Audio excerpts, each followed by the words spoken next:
We live. Okay, hold on a second. I just have to, not quite yet, almost. All right, now we're ready to go live. All right, what's going on, ladies and gentlemen? It's a pleasure to have you all out here with me today for a special episode of the Cannabis Diversity Report. Today I have young brother CJ Wallace and Willie Mack here on the line with me. It's a pleasure to have y'all in the building. How y'all brothers doing today? Doing good. Doing good. Thank you for having us. Yeah, thanks for having us. Happy Friday. Happy Friday. Absolutely, yeah. Happy Friday, man. Happy 420 too. Yeah. So, like I said, it's definitely a pleasure to have y'all here. CJ, your father, Big was an icon, a legend, the greatest rapper of all time. One of my favorites. You could probably guess, talking to a guy named Ty Diddy, how much of a fan I am. So it's great to have you guys here today. You guys just tell us a little bit about Think Big, what the company's about, what your cannabis journey's been about, how you got into the industry, and why you chose cannabis. Yeah, so for me, cannabis really was always around. It was always around my family. Both of my parents used it to help them creatively. And, growing up, the man who raised me, Todd Broussard, who was, my mom's executive, and also really her business partner and manager. We lived in Atlanta, and there was a studio that they had built in the basement. And one of the first times I can really remember, enjoying the smell of cannabis was just being in that studio, one of those late nights past my bedtime. And, just my mom being in the booth, I would sneak inside the booth, and she would always, have one rolled ready for her in the booth. And I would just like to sit in there and just hear her vocals and just sit down in the back, and she wouldn't even know I'd be in there. So, those are some of my earliest memories, but it's always been around as I got older. When we moved to LA, and my youngest brother Ryder was born, and he was born with autism.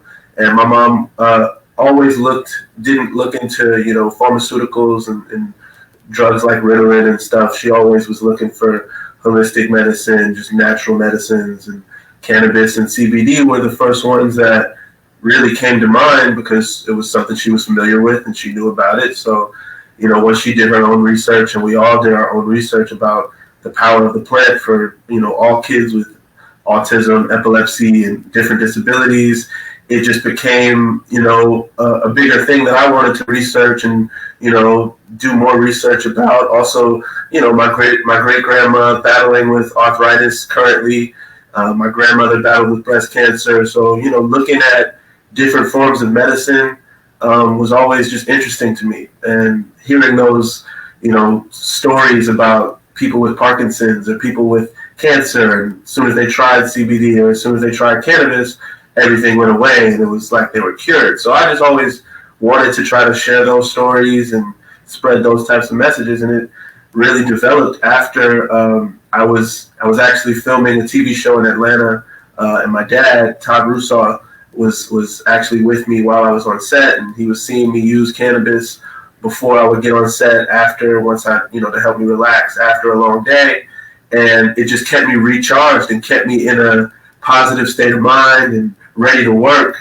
And, once we got back home, he was like, you really need to think about getting into the cannabis space. And, we met with a couple shady people, and then we got introduced to Willie, and it became like, me and my dad just immediately knew, like, this guy's, he understands everything we want to do, and, yeah, it made sense. Yeah, and so I was in, I got in cannabis in the industry professionally for about 6 years, user since I was in my early 20s, since college, and had spent some time working with Jaden's Juice, a high CBD tincture that he'd also researched earlier before we even met, and really kind of, I was running a cannabis branding and design firm and also CMO of another cannabis startup, and we really were like, how can we join forces and talk about things that affect us from the health and wellness side, from the creativity side, and also from the social justice side, being 3 Black men of color, I'm queer, understanding that our communities are disproportionately affected by the war on drugs, but also aren't at ownership and executive levels in the industry. And that's a problem. And we want to talk about that. We want to sort of make sure that Think Big really focuses on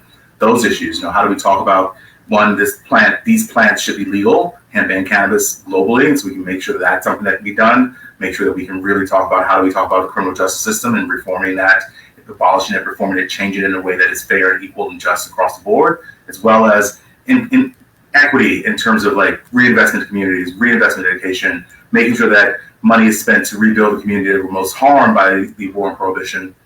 And then that's what Think Big is really all about. And then saying, how do we talk about the creativity side? How do we talk about, the fact that cannabis has been such a huge catalyst for creativity and helps you get to the flow state. And that's where sort of the brand Frank White, our new brand, really comes in. So yeah, it's been a rocky road, crazy roller coaster to the last 2 years. COVID just makes everything go insane, but we're moving ahead. We're really excited. So yeah, man, that's how we got to this point. Yeah, and I imagine that COVID has had its challenges. You guys are saying it like all other business owners, but it looks like you're still progressing. I actually saw it recently as last week, and it really speaks to the medical side and what you guys are trying to do and trying to help people. But I saw that you announced a partnership with a company called Serena to develop CBD and CBG products.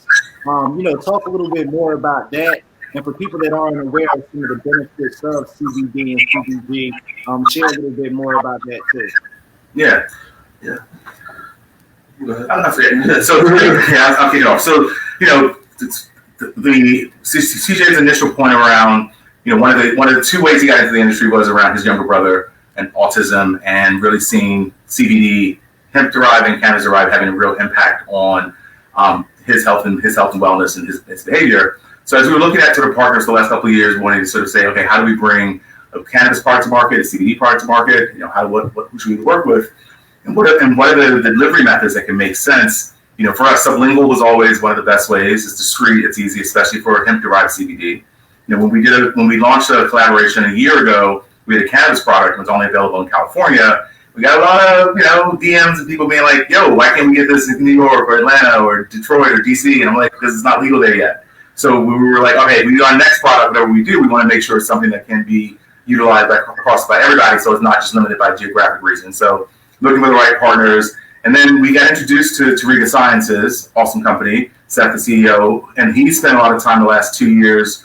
He's Jewish and he's vegan. He's like, if I want to build a company, I want to do something that is available to everyone. So, he threw out a lot of energy making it a vegan CBD gum. Actually, here it is. There you go. And nice. So it's vegan. This is their sort of. They have 6 products now, but great flavors. So it's vegan. It's all natural. It's kosher certified. It's halal certified, which is like, that's amazing. So like not leaving anybody out. And there's all natural ingredients made in the USA, great CBD, and he decided to use CBD and in some products CBG, which is another form of cannabinoids that really helps with inflammation and anxiety, and because it's gum, the bioavailability of it is also as good as a sublingual, so it allows you to really get a lot of bioavailability in certain ways. We were looking at people, we're like, these guys are on the right track. They're really thinking about things the right way. They're all inclusive. We share similar values around diversity, inclusion, respect for the plant, respect for community, and making sure that products can be approved for everyone else. So we just launched. We're excited with them. We have this Rainbow Pack program that we're doing with them now that is really like celebrating right now is LGBTQ History Month. So really talking about how do we talk about the LGBTQ community and its impact on cannabis legalization. Because when I was growing up, one of the things that I remember in the 80s was the LGBT community was fighting for cannabis legalization first to help combat a lot of the issues around the first AZT and a lot of the AIDS medication. So really saying, okay, how do we talk about that? How do we honor that? And they've got our values aligned, and we're going to be working on some products with them for 2021, 22. And we love gum, and it's great from a just creative standpoint. I'm chewing more of it now than I ever did, and it's helping with COVID to keep us relaxed. And they even made one product that was kind of because of COVID as vitamin C and zinc as an immune booster. It's the pear Bellini flavor. That's dope. It's really good. Yeah, it's like a little Bellini. So champagne, grapes, and pear Bellini. So yeah, it's been, we're really excited about that and working with them and being able to align with people that, they're making donations right now to GLAAD and a lot of donations and supporting charities that fight for social justice, criminal justice reform, as well as inclusion and diversity.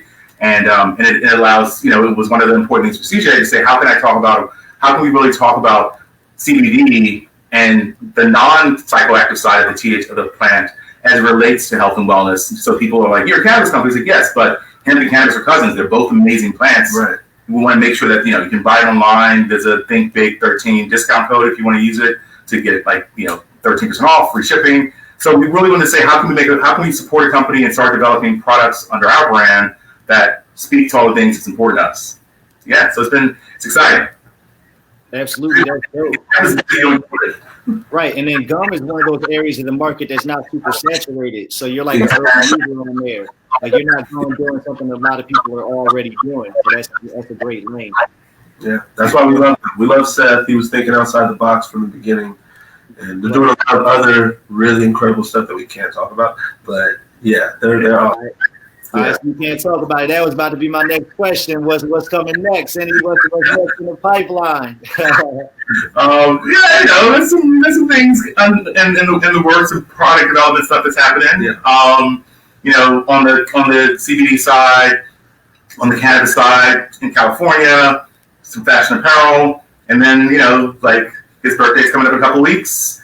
A couple of documentaries coming out, and then your dad's getting inducted to Rock and Roll Hall of Fame. Hall of Fame. That's the big one. Man, that's dope, man.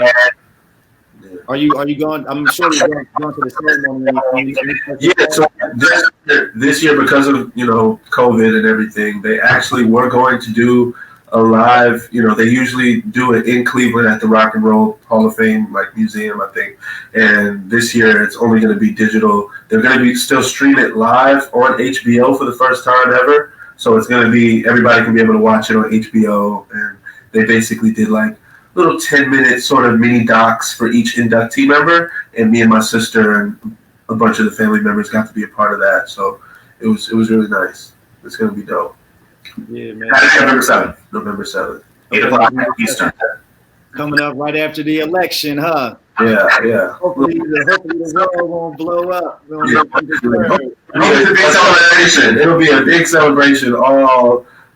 Celebrate the Biden administration. Yeah, the Biden administration starting. That's all we need. Absolutely, yeah, the new administration celebration. But definitely that's definitely big, man. And he definitely with his legacy definitely deserves to be honored. Definitely deserves that spot in the Hall of Fame. It's like when you think of hip hop, he's the king, right? He's the king of New York. Even like when you think of Brooklyn and New York City, how does it feel for you? I've noticed that you're starting to do a lot of social justice work and activism there in New York. Like just recently, y'all were with the Brooklyn Borough President, a bunch of New York activists. I saw that y'all had meetings in the Capitol on Albany recently. When I think of your father, especially since you mentioned your sister, like one of my favorite songs is Juicy, right? And he had that line saying I'm just hustling, trying to feed my daughter, right? Shout out to all the people calling the cops when I'm trying to hustle. And now you're out here in these same communities making a difference, impacting those communities. Talk about the significance about that. How does it feel to be doing that in New York and just what you're doing in general? Yeah, I feel like it's part of it. I'd be doing a huge disservice if I wasn't speaking up for his community and my community as well. So, it's my extended home. I've always felt like Brooklyn is home, even when I haven't been there in a while. It's amazing to be able to speak with Eric Adams, to be able to go and talk with Reverend Flake in Queens as well, and all the really great people that we met with in Albany.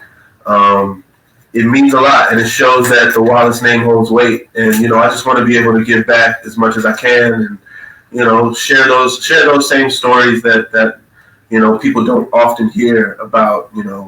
Especially in the Black community, people are often associating cannabis businesses and dispensaries with liquor stores, and they give it that sort of mindset, like it's going to pollute the community, when people aren't really thinking about all of the ancillary businesses and other forms of wealth that come from the cannabis industry. And it's, if you're a photographer, you're a security guard, you're an accountant, all of the different ways you can work, you can do it in cannabis, as opposed to starting your grow and trying to put all your money in a dispensary. Think about all of the other ancillary businesses. So that was really the real bulk of the conversation when we were there, just trying to get people to think a little bit outside the box, because New York is still old school, man. It's crazy to be there, and it's one of the cannabis capitals in the country, and people don't have that same experience that they do like we do out here in California. So trying to share the most information we can just from the experience that I've been able to see living in California since 2004. And, cannabis has been regular here. Yes, for all of my life here. So it's been a regular thing. And it's still looked at as a drug in New York. It's just crazy. Yeah, and the fact that it's still illegal, the medical program is limited, and there's no social equity, social justice, kind of like it's not legal because the legislature pushed back and said this doesn't go far enough to make sure that the communities that were most harmed benefit from it, which are Black and Latino communities all over the state, especially in New York, especially in the Brooklyn, Bronx, Harlem, Queens. It's just like you can't have a multi-billion-dollar industry and be like, oh yeah, forget all the people that we put in jail and took those fathers out and depressed those economic and redline those communities. But it's legal now, sucks for you, but we're going to make a bunch of money. No. Yeah. Shout out to Regina and everybody at the Harlem Business Alliance. They've been very helpful in kind of giving us a lot of the language and understanding, what most harmed really means and understanding that certain zip codes, are considered most harmed, but Harlem, for example, I remember they were talking about Columbia University and how it's in the same zip code as, Harlem, but there's also Columbia University, and nobody was getting arrested at Columbia for having weed on them. None of those white kids got in trouble. It was just the kids in Harlem that were Black and brown that, got harassed every day. So, it's very important to me that those voices are heard. Absolutely, yeah. And speaking of legislation, I saw that y'all were rocking with my boy Jason Ortiz and the MCBA fam out there in New York, huh? Shout out to Jason. That's our guy. Jason's our guy. Rude, Todd, Brendan. We love the MCBA. Those guys are great. Yeah, we're proud members and supporting them. And they're amazing. They've really helped us understand a lot of the legislative and the fight they're doing in the front lines across the country to get more minorities into the cannabis business and to make sure we have representation and make sure the laws are written properly and make sure equity is being done well and money's coming in for us. We can do what we got to do. It is phenomenal. It's like we are so proud to be a part of the organization and to support them and have them as on our team and supporting us. Absolutely, yeah. They do so much great work. Like they have the model legislation. This past year, I helped work on the new version of it. And like I said, I'm actually an NCBA alum. I'll say I got discovered in the cannabis industry and got my opportunity through MCBA's lobby day. My brother Filippo Castile is the vice president over there. So shout out to all the fam over there. Awesome. Definitely, it's great to see you bring that knowledge that you got from California over to the East Coast, right? Right. And because when you think of the whole East Coast, West Coast thing, I know your father was associated with the East Coast, but you grew up on the West Coast. Like, what was that experience like? And are you a Lakers fan?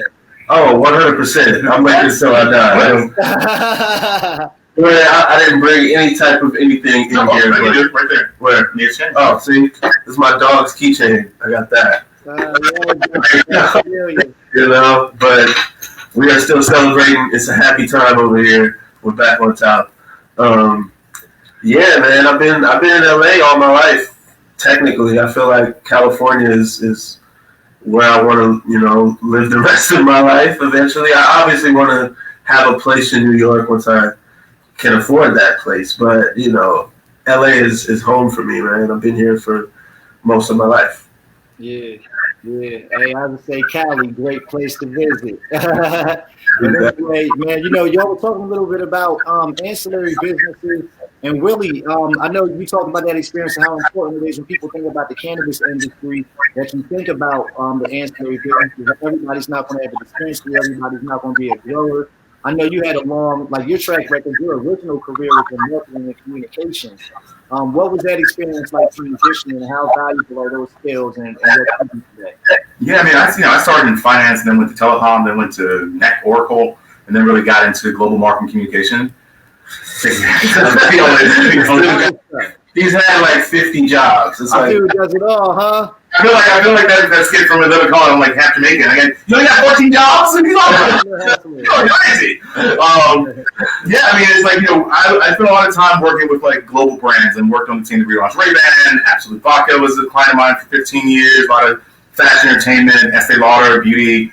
And then also social entrepreneurship with Ted and Bionic Yarn and different companies who are all, from small startups to some of the biggest brands, multinationals in the world, and understanding, how do you tell a story that's authentic and real? How do you talk to consumers? How do you really, what is the core business of this? Like, how do you really develop a strategy that it really fits within who you are, what your brand stands for, and communicate that to the world is what I think is the most important thing. Is if you're starting to do anything, and at the end of the day, in the world we live in, as individuals, we're all brands because we're all selling our individual selves for a job, for a relationship, for whatever it may be. So being able to clearly understand what your passions and motivations are, and then be able to use that and communicate that is, I think, key in any business. So being able to take that to this industry, which, we're a startup industry and we're a startup business in a startup industry that's still federally illegal.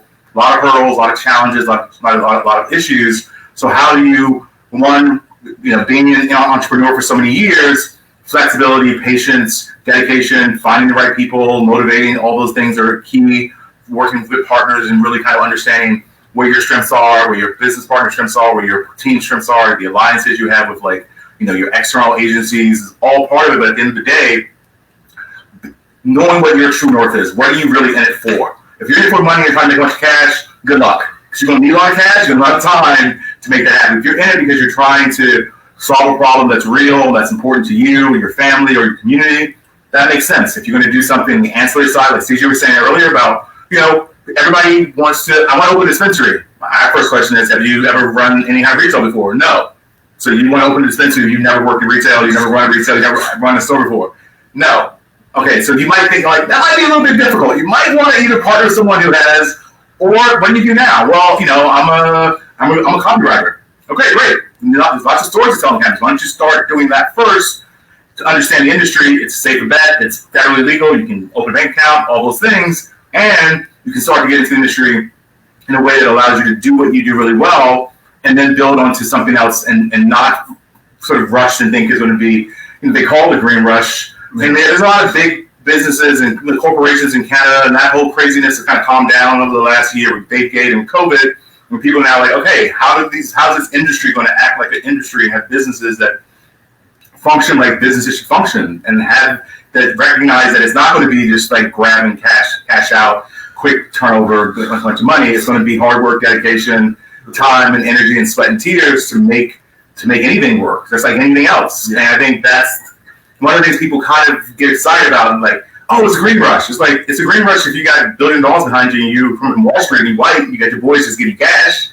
It's just like any other business if you need anything else and you try and get this thing to work. Exactly. You know what I mean? Yeah, real talk. It is a business, and it takes hustle, it takes grit, right? Like, you got to know how to you got to be a real entrepreneur. Like you said, it's not just something where it's just the money just automatically comes and it's promised. And, speaking of, like, even entrepreneurship, right? Like, CJ, I see you and your sister starting doing different types of business ventures to kind of continue the legacy of your pops, man. Like, I know this is a Brooklyn Mint shirt I got on, and I know y'all are doing a number of different things. Like, what are some of the different ventures that you're out there doing to try to keep on the legacy of your pops right now from the entrepreneurial standpoint?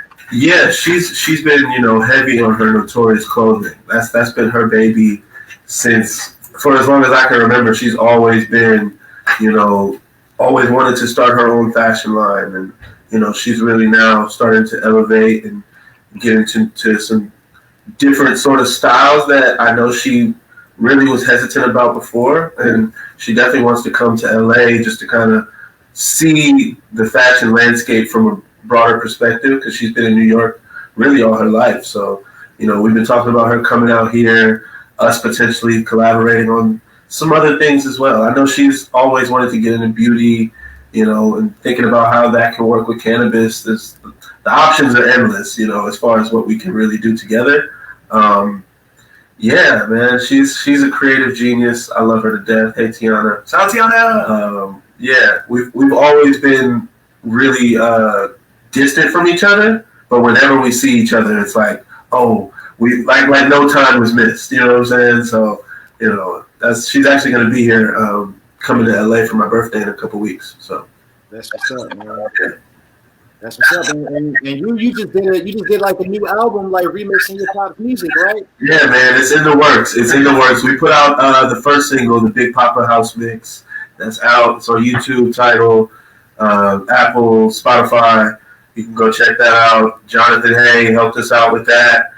You know, he's a dope producer from Kentucky, loves Biggie, really in the jazz space. But once we, you know, sort of came together on this house project, we all really had to up our house game. Yeah. Like I was really super knowledgeable on the house importance and how much it, you know, relates to hip hop. And they both were really birthed in the underground, you know, from our people, black and brown people that were, you know, forgotten in a sense. And the late night house party vibes are always, you know, that great energy. And being in LA and going to Coachella and going to these house festivals and seeing the impact of just house music in general and how house and hip hop are really the two top genres in the world is crazy. So, you know, yeah, Frank White meets Frankie Knuckles was sort of the concept for the album, and it's coming together. We're working on getting some other features, other producers, you know, high level people as well, underground people as well that are doing their thing. But yeah, man, I've always wanted to do something with my dad's music, but I never wanted to do something that was expect whole thing. You know, you want to do something new. You ain't want another duets album, huh? Yeah, you know, I want to do something. I feel like we've heard his voice enough, unless it's like a bunch of new verses that are hidden somewhere. You know, and I'd love to hear those, but I feel like the revamping, it's challenging, and we learned the hard way even trying to do this. But you know, we've really done something that I'm proud of. It's very different.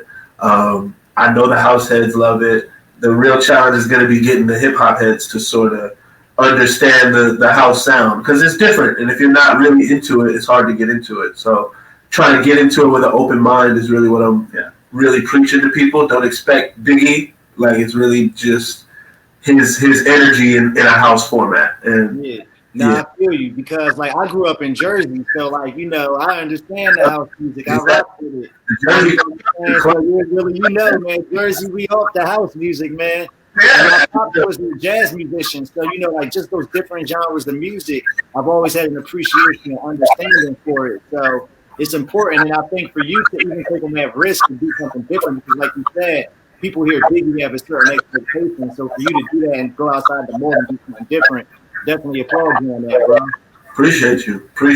It's been a crazy 2020, man. A lot of risks. You got to take chances. You know, we don't know when this thing can just be over. So you know, it's time to just get outside the box and do what's unexpected. Yeah.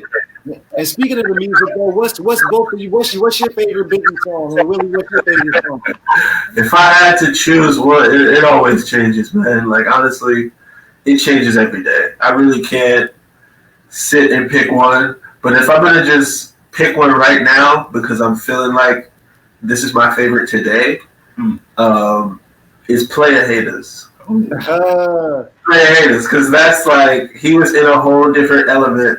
And I would love to hear a whole album of him just singing like that. That would have been like the greatest album ever. That's awesome. Bro, I'm gonna tell you, I actually listened to that song yesterday because I listened to the new Big Sean album, and he had the joint where he was singing. And I was with some brothers that was younger. They was like late 20s. I was like, man, he just doing like Biggie and them, like when they was singing. And I played the joint, man. You know what I'm saying? That was a classic, man. Like, you just get on there and sing and do whatever. Yeah, man. Him and Puff. Puff is on there doing vocals too. A lot of people. Yeah. You know you need this money. That was wild. That's one of my favorites. That's literally. What's one of your favorites? Yeah, I need to know.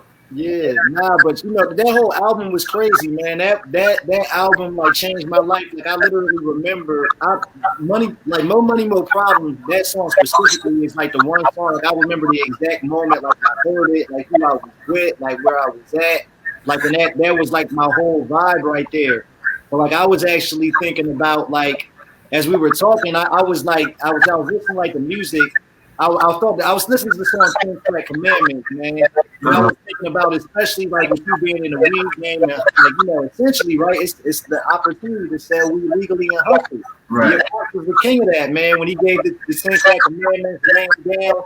But I know you've lived a completely different lifestyle. So I don't know if you can come up with 10, but I wanted to ask you, really, like, what's 10 rules or principles or values that you think are important to live by? What's your 10 commandments? Oh, wow. Yeah, no, we actually like worked on the 10 cannabis commandments for like all the entrepreneurs trying to get into the cannabis space. You know, we haven't put it out yet. It's something that we just been working on. Yeah. I'm kind of getting. Oh, you hear that? Yeah, I just started getting a little feedback too. I'll turn my mic off while you're talking. Okay. Yeah. So, do we have it? I think it's pretty evident. We got to put it out. We got to put it out. I don't know exactly. It's here. It's definitely coming out. Probably definitely 2021. It's coming out. When the cannabis comes out, it's going to be part of that. It's coming out. Yeah, it's coming out when the cannabis line pops out. But you can ask our question. What's one of your favorite Biggie songs? Man, my favorite Biggie songs, like I said, I love No Money, No Problems. I love Juicy. Man, Sky's the Limit is my joint, man. Like, Sky's the Limit. Like, every time I hear that song, it, like, puts a tear in my eye, man. I'm Missing You. The joint off the album, like, that's, like, right after that. I love those vibes. Like, man, like everything. That whole era, man. That whole, like, bad boy 90s era that he ushered in, man, was legendary, man. That's like the only music I really listen to. Yeah, golden era. For real, 100%. You know. But yeah, I know we talked a lot about your pops, man, but I feel like people forget that your mom is Faith Evans, man. That's your mom, man. Like, what was that experience like growing up with her? And I know you already said that she was like your first influence on like cannabis, but what does she feel about you being in the business? I mean, I know she definitely supports it. She's very hesitant on getting out there about her cannabis use, and I don't know why, because it's an incredible story to share. Like, for her to have the vocal range she has and to be able to smoke the amount she does, I think there should be some sort of study, because it makes no sense. Like, no, I'm telling you. You talking about telling my business like that, boy? I'm not putting her on blast, because she knows it. She could get out there and start talking about it.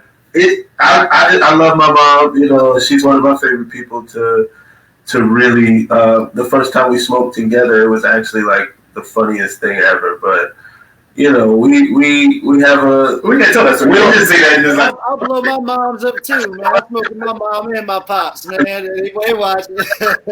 You know, the first time we actually smoked together, I was on set for my first movie, actually. Not my first movie. My first movie was Notorious. My second movie, what was it, my third? I think it was my third movie. It was actually Kicks. We were filming in Oakland, and she came to visit me for a week. And I was actually there with C's from Junior Mafia for like 2 months out there in Oakland, just me and him.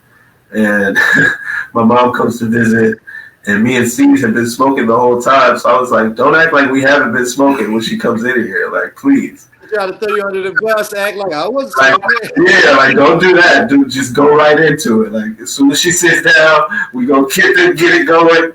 And we did, and she like saw that I'm sitting next to her, right? And she had the joint in her hand. And she passes it to me and just like turned the other way and didn't look.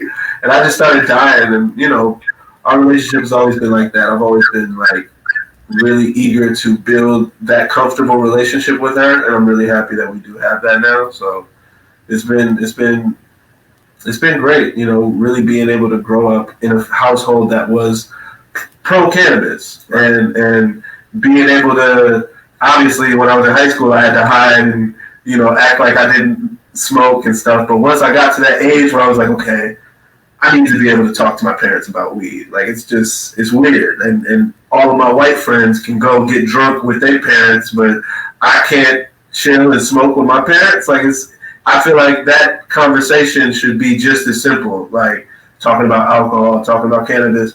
It's all the birds and the bees talk. It should all be in one conversation. Like, as long as you're doing it in the house, you know what I'm saying? safe here. Don't be going outside smoking with random people, drinking with random people, endangering yourself. So that's how I always looked at it, and I appreciate their wisdom on cannabis. Yeah, real talk. That for me, it was kind of similar. That first summer when I went to Howard and came back home, like I was like, Mom, I smoke, man. Like, look, it is what it is. Like, it's just, I'm not going to be doing the hiding. You just might as well know what it is. Exactly. But I imagine even in addition to that, man, you probably had some pretty dope experiences. What are some of the dopest experiences you might have had growing up, like being around the studio or around the music business? Too many, bro. Too many. There's so many like stories. Yeah, I mean, think about Notorious, man. Like you played your young in the movie, man. That had to be an honor. That's at the top of the top. Being able to play your father in a film, not a lot of kids get that opportunity. Not a lot of people just get the opportunity to play a family member, and I was young at the time, and that really was the start of my educational journey and understanding who he was, and really asking my grandma more questions and asking my mom more questions about him, understanding his mannerisms and trying to semi-act exactly like him, for the sake of the film. But it really made me want to understand more of who he was as a person, as opposed to just who Biggie Smalls was or who the Notorious Big was. And that's definitely at the top of the list. Just all the crazy experiences, going on tour with my mom, and I've been able to go overseas a few times, going to London, being able to travel. Those are all the best experiences, man. Right, man. And I mean, not just talking about the Notorious B.I.G., but if we talk about Christopher Wallace, man, the man, the father, like, what do you think the legacy of B.I.G. means to you? Man, it's bigger than life. It's bigger than anything I would really be able to sort of encapsulate. I feel like this is why I've decided to start Think Big and to start Frank White, because he was able to become this larger than life iconic figure.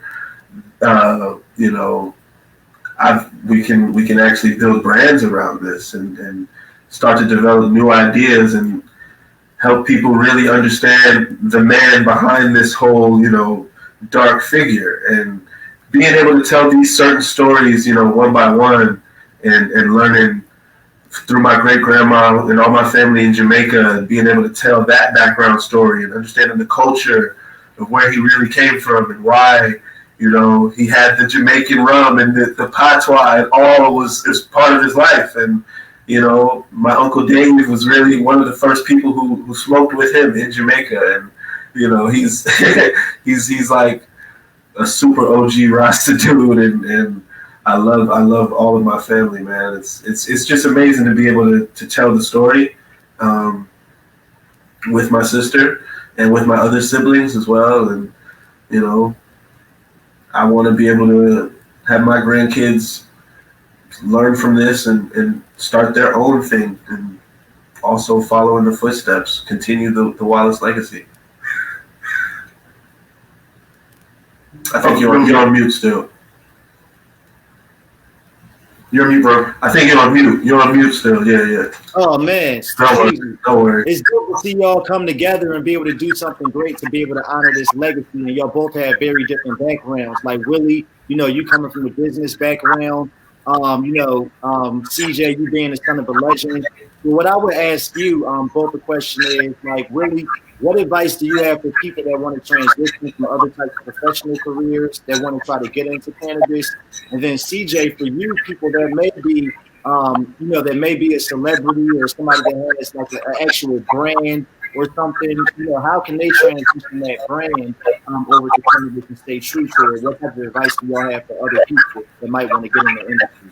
Yeah. I mean, I think from a business standpoint, the key, always key to make sure you try to find the best people in a good team.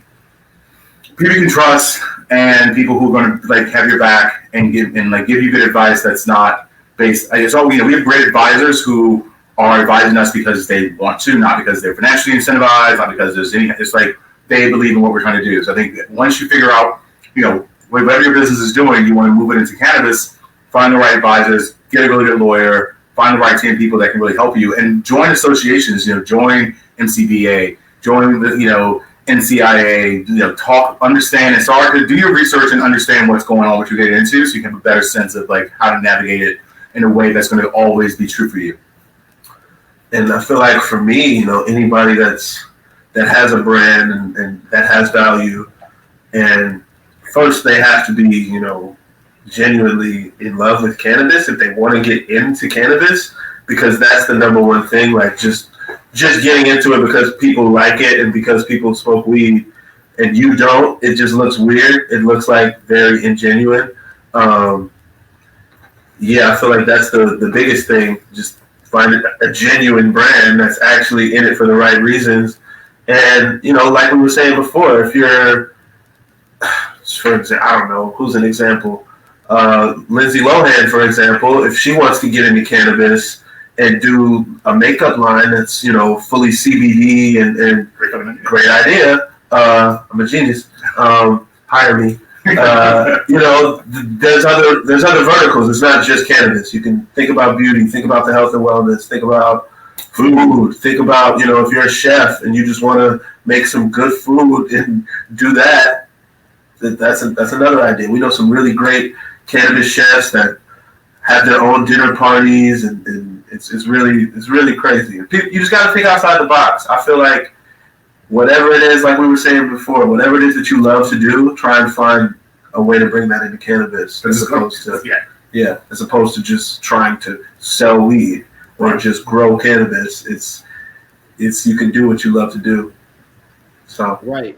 And speaking of loving cannabis and actually chefing, man, I see you every day doing your little recipes, the natural health food joints, man. Yes. How did you get into natural wellness, and what's some advice that you have for people, and how important is that healthy lifestyle to you? Yeah, man, I've literally always been, because of my parents. Me and my brother played Pop Warner football. I've had to get on, weight loss diets to make weight for the football team at 9 years old. So I'm very used to just having a regimen. And, because of COVID, I feel like everybody we were trapped inside. Everybody was eating. Everybody sort of put on that COVID 25 and really, you may be a little uncomfortable with the way you look, or you may just want to get back healthy, but you can't because there's no gym. So I felt like, just trying to do something that was going to save me money. I was doing a lot of eating outside and to-go food and Postmates and all of that stuff. Just got tired of cooking all the time, being in the house so much, and started going to farmers markets, started going to the grocery store, really looking at some fruit and vegetables that I could start throwing in the freezer, and just to save food as opposed to constantly going to the grocery store every 3 days. And it just became a habit. I really always watched my mom. She used to really love juicing in the mornings when she was on her super healthy regimen, getting ready for the albums to drop. She would always go crazy, hit the Santa Monica stairs. And, that was my dad, who always kept all of us really on a regimen and making sure that the whole family was really active and healthy. So I just felt like it was the right time to do it. Everybody's been inside, just trying to preach one day at a time. Like, it can be as simple as making a smoothie.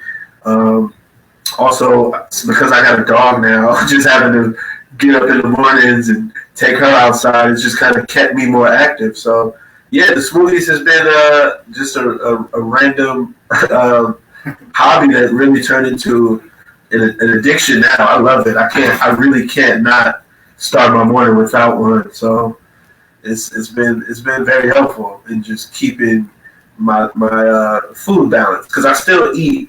Like, I'm not vegan. I'm not, pescatarian. I eat chicken. I eat beef. I eat it all. I love food. So, this is just my way of making sure that I'm getting the proper amount of fruits and vegetables every day. Yeah. I see you do the smoothie with the bong rip, man. I've been working out and smoking. I haven't quite gotten to the healthy eating part yet. I got to throw that in there. I'll be watching your joints. Let me try to snatch them recipes, man. Definitely, man. Get you the NutriBullet. Just get it going. Start simple. Just start with a few ingredients. I like the kale. I love spinach, pineapple, mango, banana. Just try to play around. And then once you do it a few times, you're really going to start loving it. Trust me. Yeah. Yeah, well, I definitely appreciate y'all coming through today, man. It's been a pleasure again with y'all sitting here talking to me about Think Big and everything. Any last words y'all want to leave people with? Anything else? Anything going on that people should be looking out for? Vote. Go vote. Take some friends. Yeah, vote with your friends. All up and down. Find out what's going on in your DA, your sheriffs, your judges. That's the people who really control our lives. So make sure you really understand. Emily's List is a good resource to find out good candidates. I think Obama and Bernie Sanders have put out endorsements across the country of different candidates up and down the ballot in different states. Yeah, just like educate yourself, educate your friends. This is things are crazy. This country's, we're on a precipice. So we got to just make sure that we have a chance to pull this back and really set this country on the right path, and the world. Hopefully, we got to save this planet. Just crazy. Yeah, go vote. Rock and Roll Hall of Fame, November 7th. My birthday coming up. Hey, happy born day, bro, man. Yeah, that's gonna be your birthday present, November 7th, man. If y'all listening out there, if y'all want CJ to have a good birthday, please go vote, man. Look, man, it's not just the presidential election. There's your local elections at risk. You got the judges at risk. Y'all see what's going on with the Supreme Court. Let's see what's going on with COVID. There's a lot at risk. It's so important for y'all to go out there and vote. November 3rd, in just a couple weeks from the election, man. Y'all make sure y'all go do that. Man, and look, man, after y'all listen to this, man, go play some Ready to Die, go play some Life After Death. You know what I'm saying? Y'all need to ride out some good music. Yeah, stream the Big Papa House Mix, please. Yeah, stream that Big Papa House Mix, man. That new joint, man. Put that on the charts. Yeah. Follow Frank White CEO, Frank White Co.